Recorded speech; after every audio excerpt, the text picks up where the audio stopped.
In today's video, I am going to be comparing the abilities of Jalen Green as well as Kevin Porrter Jr. These are two amazing players and they play on the same team. How are they able to coexist at the guard spot is going to be very interesting, so let's get down. Let's check out these two insanely amazing basketball players.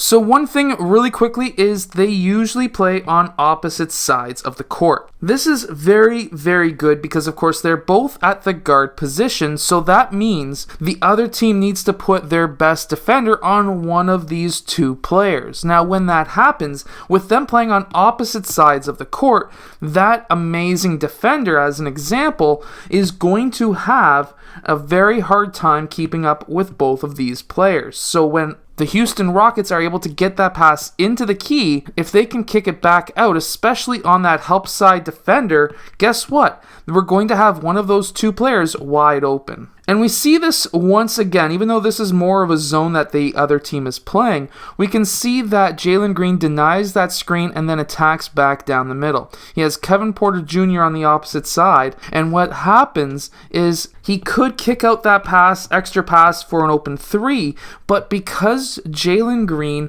is able to attack the basket and able to finish with contact, he doesn't always have to kick it out for Kevin Porrter Jr., but KPJ is also a very good passer as well. And we have to remember that he's a capable scorer in a one-on-one situation as well. Here, we can see that this player overplays that side, and then Kevin Porrter Jr. is able to spin around, and he's able to go for that shot fake, which gets the defender up into the air because he was late on being able to recover that position, and then KPJ is able to shoot over top of that defender with ease. This is what happens when you've got two really good guards. You're going to have a mismatch eventually between the two. The only thing I really can say is the two of them need to start passing the ball to each other a little bit more, and this is why. Here we can see that Jalen Green is attacking that high post, and he's going to pull up for a shot because this post defender is not hedging very far.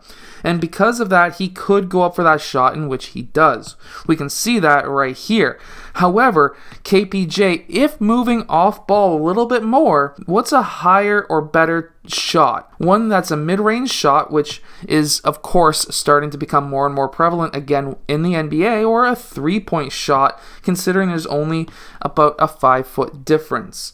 Well, guess what? If KPJ was to have done a quick wing-to-point cut when Jalen Green was going up for that shot, he could have kicked it out for an open three. Even if Kevin Porrter Jr. moved back, maybe on this side of the point, maybe a little bit farther back, that could have been a kick out for an open three instead of a slightly contested mid-range. The other nice part here is the fact that even if you have one of the two guards out, they're still going to be able to have their isolation moments, and they're still going to be able to get the team to score. Here we can see a massive mistake when it comes to an NBA defender. KPJ is easily able to score on many different types of players and many different types of defenders, but here we can see that this defender is trying to force KPJ towards his left side. KPJ is, of course, when we look at it, a left-handed shooter. This is a massive mistake.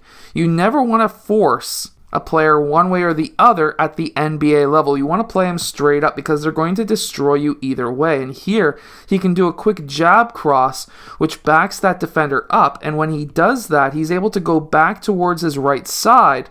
And when that happens, when you go right and you're a left-handed shooter, you get your left side in line much easier and faster, and you can pull up for those shots. So if you're looking to be a killer defender, play straight up, do not force either way. At that point, it's going to be very hard for that offensive player to score on you, as we just seen with KPJ. We see yet another mistake while Jalen Green is on the bench, and that is this defender is forcing KPJ towards his right side. We can see that here, he tilts his feet. Instead of playing straight up, he tilts his feet so that now KPJ is being forced towards the right side. And if you're a left-handed player, you just want to take that because now you can do a quick dribble out towards that right side. You automatically have your left side in line. You can get that shot up much faster. Now, this is exactly the type of play that I'm looking at them doing a lot more. A quick dribble handoff, a quick screen by the postman, and then with KPJ's passing ability to pass it to Jalen Green cutting towards the basket.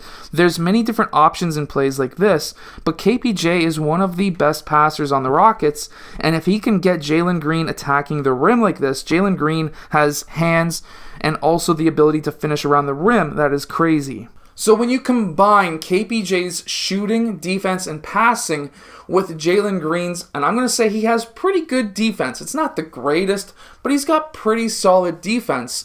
With Green's ability to shoot, I believe he has an okay shot. And with his ability to cut towards the rim, and of course his ability to finish, whether it be soft with a layup or with a massive dunk, and KPJ's ability to pass, we could combine those two players into one very good combination. Many guard-guard combos don't necessarily work at the NBA level, but this one could if they continue to pass to each other and get each other open. I hope that you've enjoyed today's video. If you have, hit that like button, subscribe, and I'll see you guys again next time.